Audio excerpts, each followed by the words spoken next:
നോമ്പ് തുറക്കുമ്പോൾ ശ്രദ്ധിക്കേണ്ട 3 പ്രധാനപ്പെട്ട കാര്യങ്ങൾ. ഒന്നാമതായിട്ട്, നോമ്പ് തുറക്കുന്ന സമയത്തുള്ള പ്രാർത്ഥന.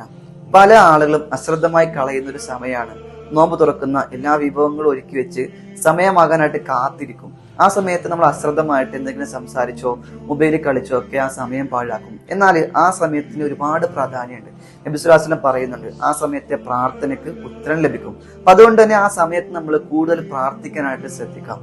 രണ്ടാമതായിട്ട്, സമയമായാൽ ഉടനെ തന്നെ നോമ്പ് തുറക്കാം. എന്നാൽ നമ്മുടെ നാട്ടിൽ പല ആളുകളും സൂക്ഷ്മതയ്ക്ക് വേണ്ടിയിട്ട് 3-4 മിനിറ്റ് ഒക്കെ ബാങ്ക് വൈകിപ്പിച്ച് വിളിക്കാറുണ്ട്. അങ്ങനെ വിളിക്കാൻ പാടില്ല.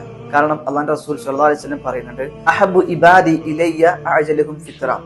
അള്ളാഹുവിന് ഏറ്റവും പ്രിയങ്കരനായിട്ടുള്ളവൻ, അള്ളാഹുവിന് ഏറ്റവും ഇഷ്ടമുള്ളവൻ സമയമായാൽ ഉടനെ നോമ്പ് തുറക്കുന്നവനാണ്. അപ്പൊ അതുകൊണ്ട് തന്നെ നമ്മൾ സമയമായാൽ ഉടനെ തന്നെ നോമ്പ് തുറക്കാൻ ശ്രദ്ധിക്കാം.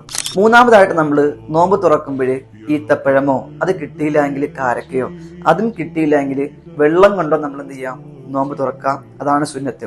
ശേഷം നബി സ്വല്ലല്ലാഹു അലൈഹി വസല്ലം പഠിപ്പിക്കപ്പെട്ട പ്രാർത്ഥന കൂടി നമ്മൾ പ്രാർത്ഥിക്കാം.